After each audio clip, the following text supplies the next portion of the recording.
Good evening, councillors, staff members and members of the public. Good to see some new faces here and some older faces. Welcome back. And for anyone joining online, this OCM is streamed online, and I'm sure there is someone tuning in. So for those who are, thank you for joining us. Before we do get started, I would like to acknowledge the traditional owners of the land, the Noongar Wadandi people, and their continuing connections to the land, waters and community. We pay our respects to all members of the Aboriginal community and to their culture, to elders past, present and emerging. Thank you. As I indicated, for those who haven't joined us, but everyone here has been at some stage, this is an official OCM where we'll be making council decisions. I believe we're all here. We are. Everyone is in attendance. We have a declaration of interest from the Director of Infrastructure, which I'm not actually sure we need to require, but she won't be leaving the room for that item anyway. Any other declaration of interest, councillors? Thank you. We have received a couple of questions from public question time. I don't believe Charles is here, unless the other two have changed their names anytime soon. So Charles has submitted 2 questions. We'll get responses to those out to them, which were replied. And Daniel Singleton has some questions as well.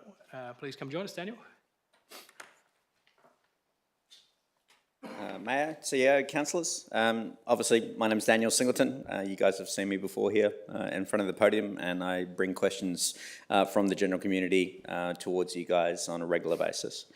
I've had 2 that have been raised, and one of them is a little closer to heart for me. The first question would be the Exeloo that is located at 6 Stevens Street, which is just down from the council buildings here, about 150 metres.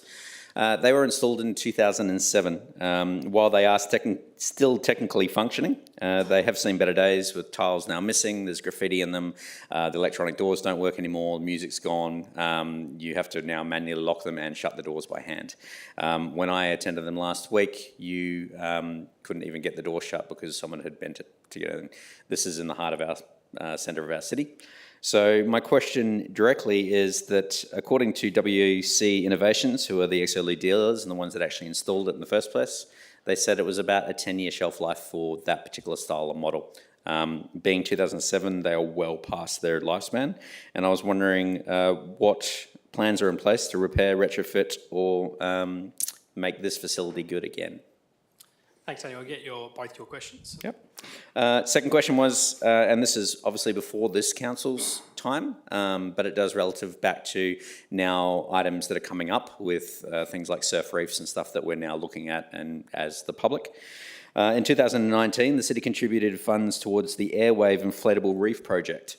I believe it was a totaling around $75,000. It was unfortunately a failure upon install. However, the installers did promise a replacement. That never came.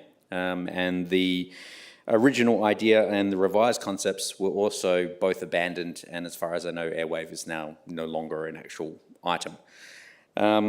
Just wondering, the KPIs that prompted the city to spend that $75,000 initially, if they existed, what were they, and were they actually achieved out of those funds being spent? Thank you, Mr. Singleton. They're very operational questions. I'm not sure when those received. I don't know if the CEO has responses or not, but I will refer to the CEO for those. Thank you. Feel free to take a seat.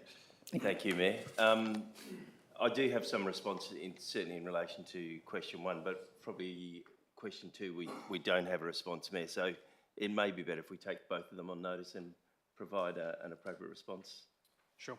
Thanks, Mr. Singleton. We'll provide, as you're aware, they'll be provided to you in writing and they will form part of the minutes for the next council meeting with detailed responses. Thank you. Thank you for your questions. Charles, still not? No?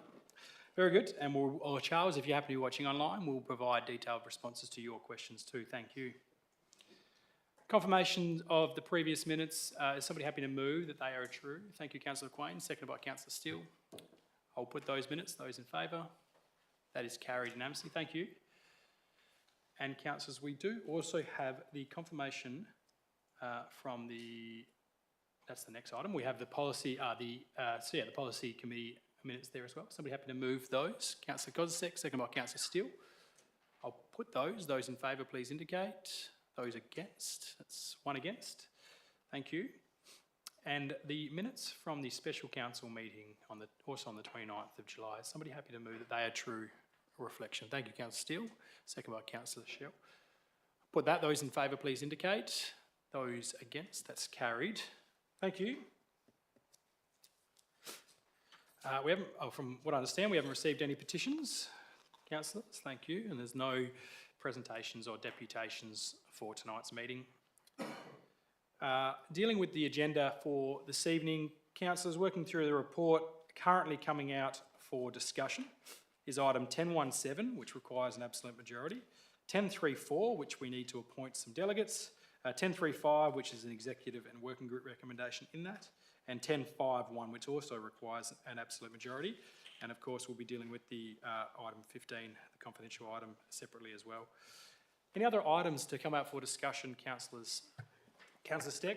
Thank you, Mr Mayor. 10.14 1-4. and 10.33, I just have a question. 10.33 for a question. Thank you. Any furthers? Councillor Gassett. Just 10.16, I have a couple of questions on that one. Thanks, Mr Mayor. Thank you. Any others? If that's the case, is somebody happy to move the remainder are carried en bloc? Councillor Andrew, thank you. Seconded by Councillor Steck. I'll put that. Those in favour? Those items are carried en bloc. Thank you. Councillors, we have the 10.14, the first one, the electronic attendance at meetings. We have a recommendation, or committee meeting recommendation there. Is somebody happy to move that recommendation? Councillor Kozisek, second by Councillor Steele. Councillor Steck, you had some questions, or were you speaking against this item? I just do have some questions, but I wonder if the mover and the seconder would take an amendment, sir. What was your amendment first, Councillor Steck? I just think that there should be a sub-clause that you can give valid reasons either for health or for emergencies or the like, sir. Second that, Mr It's not that point yet, Councillor Gassett. The amendment, I'll just get some governance advice there. Obviously, an amendment can't significantly change. I'll ask the mover and seconder. I mean, is there any writing or anything you've got prepared there, Councillor Steck, as part of that? Are you suggesting a particular clause? Yes, I just think that, sorry, sir, I just think that there should be a description of a sub-clause that when you are seeking electronic attendance, there are more than just reasons that you are away from Bunbury, because there are without going into emergencies. debate, Councillor Steck. Yeah. So I would suggest that the point 1 indicates that, where it says wherever possible, wherever physically possible, and that any argument around that. This particular clause is meant to make that easier for that to consider. But happy to refer to the mover if they have any suggestions. What I would be suggesting is, given that some of those conditions and the fact you might want to play around with wording, is that if you were not comfortable with this policy as it is, to potentially move, the recommendation would be refer it back to the policy committee for review, rather than trying to make adjustments on the run would be my advice. But obviously you're more than capable of moving an alternative motion or the like if this has happened to be defeated. I'm happy to go back to the Policy Review Committee because they are the committee that does represent to council. Absolutely, Councillor Steck. So what I would suggest there, we currently have a mover and a seconder to this committee recommendation, so that's currently on the table. So what I would suggest is that you have the opportunity to speak against and move an alternative recommendation that this is referred back to the Policy Committee. Okay. Councillor Kozisek. Thank you, Mr Mayor. I'd just like to point out that we're a few minor changes to this policy, and it's the second time that we've discussed this at the Policy Committee, so we may still be able to fine-tune it a bit better to suit everybody. But one of the things I'd like to say is that when I decided to nominate to run for council, I was made very aware of the time required both in attending ordinary council meetings, but just as importantly, all of our committee meetings and strategic briefing sessions, as well as agenda briefing sessions, as each of these are just as important as each other. While I also understand that at times we may be a little unwell with a cold or a flu, and in that case it is best to stay home. And if there's another medical emergency, that's fine as well. But I do honestly think that we made a commitment to our ratepayers to attend meetings and briefing sessions, and in particular OCMs.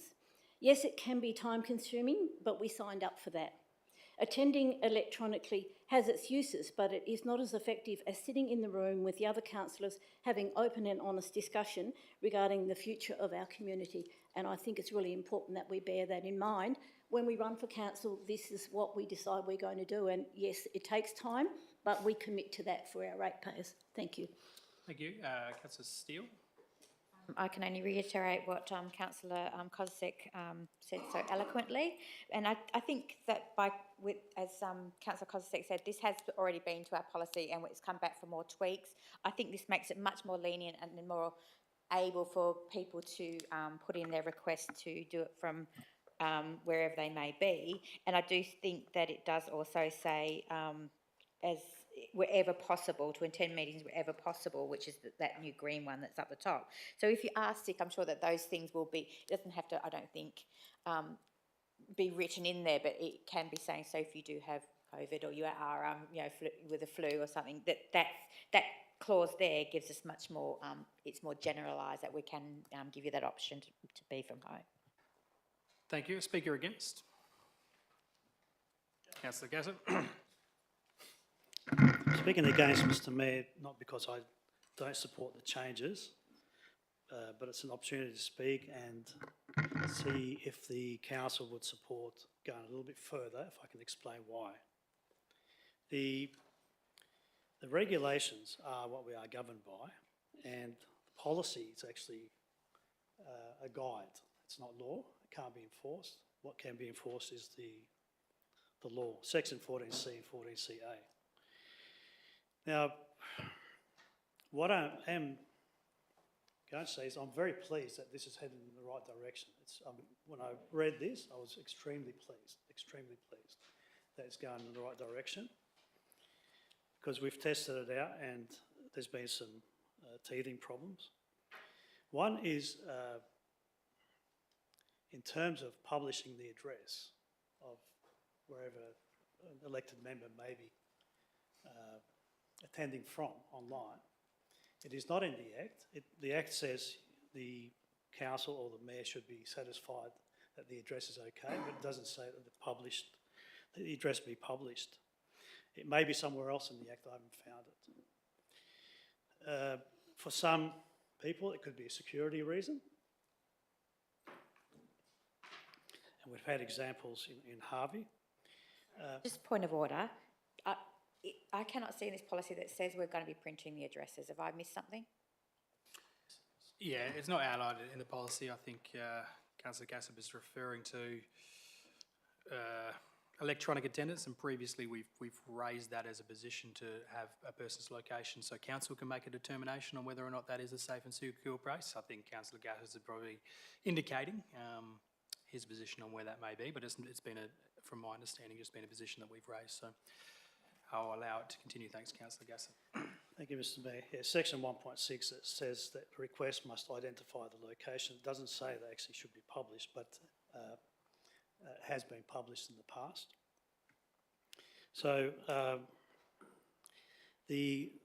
also the variation between the Local Government Act and this says that the applicant can request the mayor, president or council. So there's an option there, mayor or council, whereas the policy says it's got to go through the mayor first and then to council or deputy mayor. That's another little variation. Probably the biggest one, besides the publication of the address, is there should be, in my view, a carve-out clause where people are, for medical reasons, emergency reasons, injury reasons, want to attend and they have a right to participate in council. It's a political right to do so. And for some reason, the policy does not allow it. So my suggestion is actually in line with Councillor Steck, that if the applicant, let's call them the applicant, the elected member wants to attend online, has a valid reason, including security, including medical, including serious injury of either the elected member or relatives of the elected member, then they should not be reasonably denied to attend as expected by the community. So those three things in particular, Mr Mayor. So how the council wants to take it from here, I'm happy to do the amendments or possibly refer it back to council, but these are pretty, I believe these are pretty significant points that really need attention. Thank you, Councillor Gassett. Is there a speaker for the committee recommendation? Councillor Kozisek? Thank you, Mr Mayor. I reiterate what I said before, but I would also like to say to Councillor Gassett that as a member of the policy committee, we could have had this discussion at the policy meeting and fine-tuned all of this very simply. It's just a shame that you didn't attend. I'm sorry, but I reiterate what I said. I think the policy has fine-tuned. And look, possibly we need some more fine-tuning, and I'm fine with that. Thank you. Yeah, just stand up. The debate's closed, Councillor Point of Gassett. order, Mr. No, Mayor. there's, well, the debate's now closed. The mover has now sat down. I'll be putting the committee recommendation. Those in favour, please indicate. Those against, that motion has passed. You raised a point of order, Councillor Gassett. I'm happy to take your point of order now. Section 8.13 of the standing orders is a right of explanation. If someone's been mentioned in debate, there's a right of explanation. Yeah, I'm not going to accept that, Councillor Gassett. There's no right of explanation or new information introduced. That's indicating somebody. The standing order you're referring to is if somebody makes a comment around a particular part of the debate which someone was misheard. I don't believe that was misheard, and Councillor Kozisek rebutted your part around referring it to the Policy Committee. 10.16. I'll ask this be moved. Thank you, Councillor Steele. A seconder. Councillor Kozisek. Any questions, Councillor Gassett? Oh, sorry, still thinking back there. Yep. Mr Mayor, just a couple of questions. Just wondering if there's any scope to get what percentage of local content that the procurement process is sort of effectively doing in our person. And the other one is, a couple of years ago, there was a wisely adopted council resolution to increase the local, I suppose, supplier margin from 5% to 10% to increase local content. So it would be nice to get some sort of a response on that. And the third part, possibly related, is the preferential suppliers or the panels. What percentage of those, both in terms of how many people or how many suppliers, and also what percentage of volume or turnover is local? Thanks, Councillor Gassett. But this was asked, very similar question asked last week. This policy is particularly around more of the purchasing, the limits, the processes for purchasing power, the buy local or the preference. What was that policy? Help me out there, governance. Local price preference policy was on the committee's agenda at the last meeting as well. That recommendation didn't pass, and the recommendation was to bring that to a strategic session with elected members to discuss some of those points you've just raised. That particular point will be where those discussions can be had, where it actually applies policy to some of those areas rather than this actual particular policy, which deals more with the governance and actual structure of some of those things. So that has already had a conversation, and that other policy will be referred back to a strategic sessions. In terms of your other requests around numbers and stats and those kind of things, that would all have to be taken on notice, Councillor Gassett. We wouldn't be able to have those responses yet, but you could certainly provide a request on what numbers you would like from that, and I'm still sure the staff could supply a response in those things. Any other questions? This was moved by Councillor Steele and seconded by Councillor Kozisek. Is there likely to be any debate on this, councillors? I'll put that. Those in favour, please indicate. That's carried unanimously. Thank you. 10.17. This does require an absolute majority. Thank you, Councillor Steck. Is there a second? Thank you, Councillor Quain. Is there likely to be any debate on this item, councillors? I'll put that. Those in favour, please indicate. That's carried. Thank you. 10.3.3. I will ask for a mover on this first. Thanks, Councillor Steele. And a seconder. Councillor Steck seconding. You just have some... Yeah. And you were happy to second. I'll just confirm, Councillor Steck. Yes, sir. Thank you. I just wanted to ask who make up the committee members? Sorry, I just missed that. Was that the community members? Yeah, the members of the working group. Yeah, sure. I understand that obviously post-election, that will come back to the council of the day to make the decision with the obviously accompanying documents that go from that. Getting nods on that. Thank you. Is there any other debate on this item, councillors? I'll put that. Those in favour, please indicate. That's carried. Thank you. 10.3.4. So, councillors, we just need a couple of requests for those who want to be voting delegates. I'm able to kick it off and nominate Councillor Steele as one, considering she's put a motion up for that WALGA thing.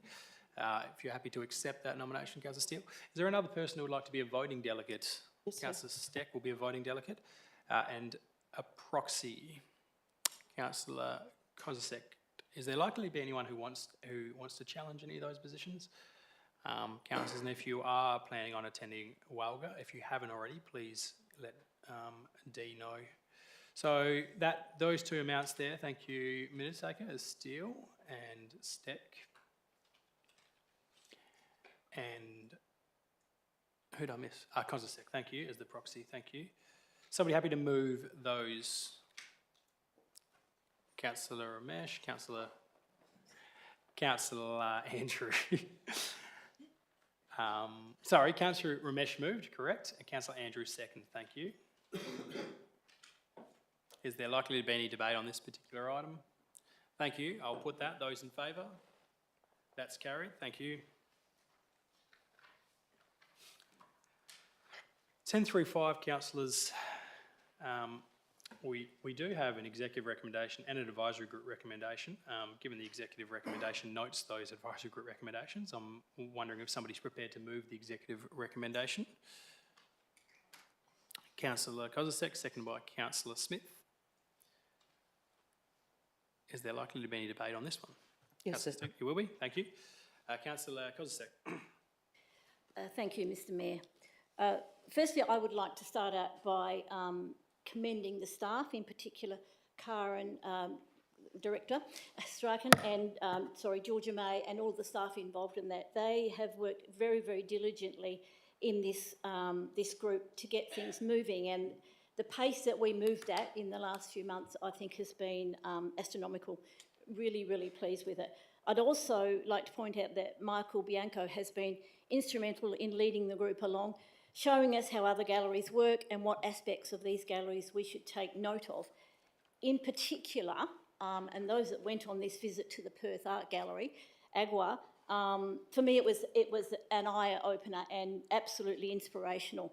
Seeing the storage facilities that the staff at AGWA talked to us, led us through, etc., but the comment from the staff was, in the first 10 years of being in that building, the storage facilities were nowhere near enough. So it's just one of those things that often we don't think about as a gallery, we just think about display, but the storage facilities is something in particular really, really important. On top of that, the requirements for access for large Pantech vehicles to get goods in and out, the security needed, which is another thing we looked at, the security guards that were there, the storage of not just the art, but about showing the art, but also the restoration. They had a massive room for restoration and looking at art. It was absolutely interesting. But another thing that I didn't know was that they have a room that they have for decontamination. So if artwork comes in from somewhere and it might have mould in it or something infectious, they have a specific room to deal with this. So it's not just about showing art. There's a lot involved in art, and I think all of us that went on that trip, it opened our eyes to how much this is required. We are operating at the moment out of an old convent building which was never designed as an art gallery, and we have the opportunity now to do so much more. I'd also like to thank the community members' input into the working group. Their knowledge was just invaluable. And I think we now have a vision that we can take and present to state and federal government for funding. This is not to burden our ratepayers for the funding for this gallery, but to bring the community along for the ride and see how far we can go. And with the establishment of a foundation, this will help drive opportunities for more funding sources. So I just think it's fabulous that we've got to this point, and I really recommend that everybody votes for it. Thank you. Councillor Smith. Thank you, Mr Mayor. I completely concur with Councillor Kozisek, and I too would like to thank Karen and the staff and Michael Bianco and all those involved. It's been a really interesting process to work with the community groups and the community members that were on that committee. This is really important for Bunbury that if we manage to get this. The Convent Gallery has been terrific. It served its purpose. It's now far too small.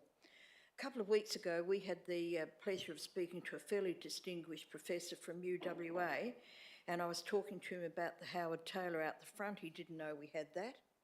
He also did not know we had an art collection. And I don't know how many, when I left being involved with it, there was more than 800 pieces. I imagine it's grown a bit more since then.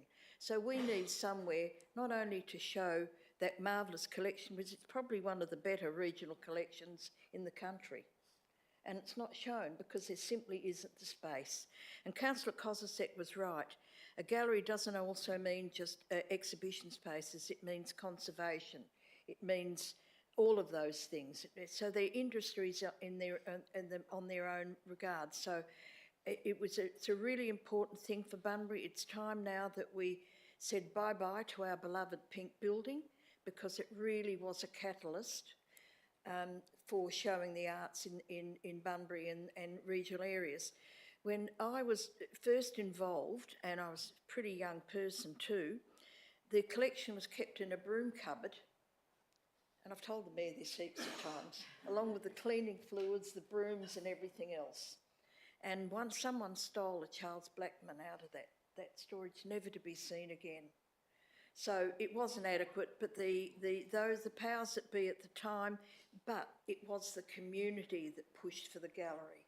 It's always the community that pushes for the things that we need, that build civic structures in any community. So I commend this recommendation to the council. Thank you.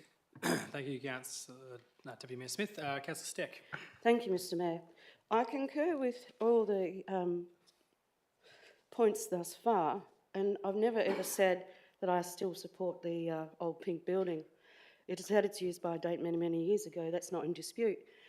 I was originally also one of the councillors when I, obviously nearly 15 years ago, that promoted a new art gallery where the existing skate park now lives.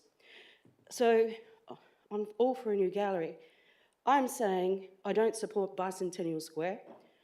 The space is too small. You'll overbuild on the land. Then you're going to try and add all these little add-ons around the new building, demolishing the sound shell and putting it in the southern end won't work for acoustics, because the original space for the sound shell now had an extensive acoustics sound report. That has not even been included in this report, although I do, as I said, concur with my two other councillors. And I do want to thank staff, because under this director, I want to thank you personally, because this has been probably a community 30-year dream, and it's never got to this point. So well done, staff. So I do congratulate you. So, Mr Mayor, I just want to ask, can you take these separately? Because there is a plan that has the old, where the old gallery is, the car park, next to the old gallery, there is a plan that exists. I do believe that plan is out of date, because I think it needs to be probably a 3 to 4 storey building. So, did they consider that plan or that space? Councillor Steck, in answer to your questions, yes, I'm happy to take them separately, but noting this is one Thank and two, you. the executive recommendation. But I think obviously you've made your point through those things, but we'll take the two, and this is obviously not the advisory group recommendations, it's the executive recommendation 1 and 2, but more than happy to take those separately. Councillor Steck, is there a speaker for? Councillor Steele. Well, I wasn't going to, but now I've got the opportunity to. Why not? I've also been involved on this committee, and obviously probably the one with the least attachment to art, as I've stated quite often that, and I think when I did get on this committee, there were a few people on the committee wondering why I was going on, because I was so against where the art gallery wanted to be on the skate park, and I'm so glad it didn't go there, because I do think it would have been detrimental to our city. I also don't think that just by, because point 2, it does note the advisory group recommendations and requests the CEO to provide a report on these. Even though it does mention Jetty Road and Bicentennial Square, I also don't think it will just limit to them. I'm sure it'll open more options for speak if it comes that maybe there might be a better location. It's not setting in stone that these are going to absolutely be the place where it will be. Unlike the other 3 speakers tonight, I love the pink building, and I'd love for it to be repurposed still as a part of an art gallery, whether it's community art or anything. I would hate for it to see it not be an art gallery at all, because I think it actually draws in people, and it makes it more welcoming, I suppose, for people like me that are not scared to go into art galleries, but are intimidated by, what art galleries, I suppose, represent that sort of class of people or whatever, not for the likes of, people that might not know everything about art. So that's my thing. But I do think, I understand what Councillor Steck was saying about this, she might be against Bicentennial Square, but please note that I don't think it just restricts us though, number 2. It doesn't restrict us by just actually having them there. It does, if anything comes up when the CEO does provide the report, which might be a year down the track or whatever. This is so we can start planning and going to our state and going to our federal counterparts and saying we need funding for this. This isn't just a city driven project, and it shouldn't be on our ratepayers, but it's just a document that we will have there that we can go and get funding, and we can say that we are serious about our art and culture programs. Thank you, Councillor Steele. Is there a speaker against the executive recommendations? If that's the case, Councillor Kozisek. And as I indicated, we'll take both 1 and 2 separately, assuming Councillor Kozisek and Smith are happy with both of them, and we don't need to move a second. Thank you. Thank you, Mr Mayor. I just want to point out that I love the pink building. I think it's I'm an interior designer, and the shape of the building, the history of the building, it is a beautiful building, and I would never suggest that we get rid of it. We can't, but I think we all love that building. But I do think we're all well aware that it's not serving the purpose that it's being used for at the moment well. But I can see in the future it's got so many possibilities. It's a beautiful building.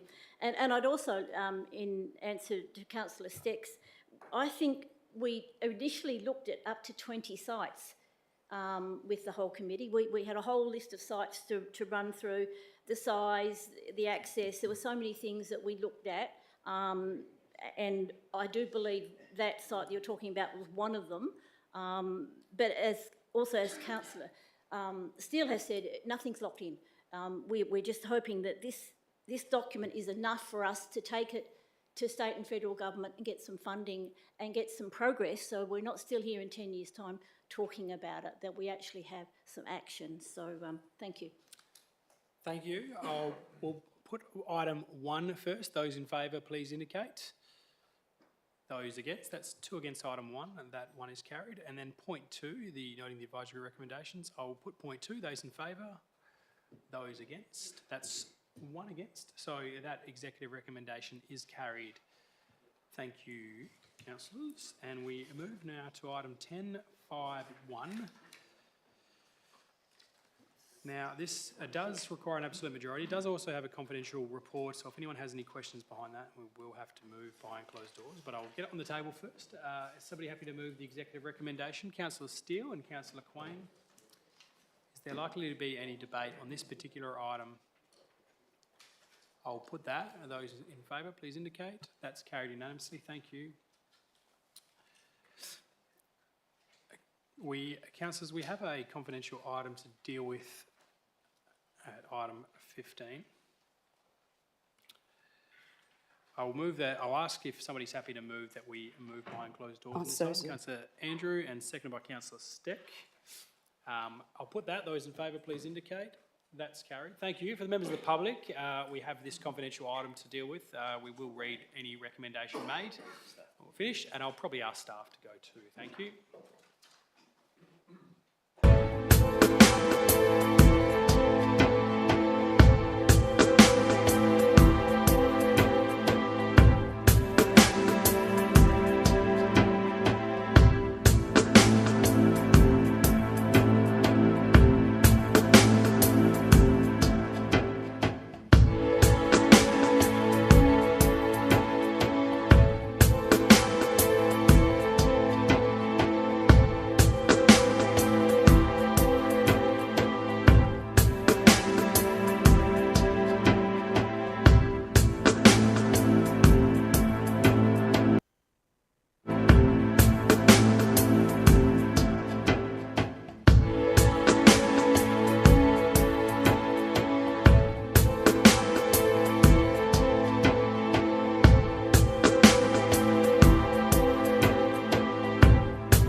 Oh, you got to. Sorry? Can you just bring that recommendation back up? Yep. Yep. Thank you, members of the public who have rejoined, and staff members who have rejoined, and anyone who's rejoined online. While we're behind closed doors, Council made the executive recommendation that the endorse the CEO's recommendation for appointment of the Director of Infrastructure. I'm reading off your screen there, Natalie, so don't go too far. Endorse the CEO's recommendation for the appointment of Director of Infrastructure as detailed at the confidential appendix 15.1.1-A. Note that the following the negotiation and execution of the contract of employment, a formal public announcement will be made. That was moved by Councillor Quain, second by Councillor Andrew, and it was carried unanimously. It does say that following that thing, but happy to announce that the acting director Aileen Clements is now the Director of Infrastructure in a former role. So congratulations to Aileen Clements. Thank you.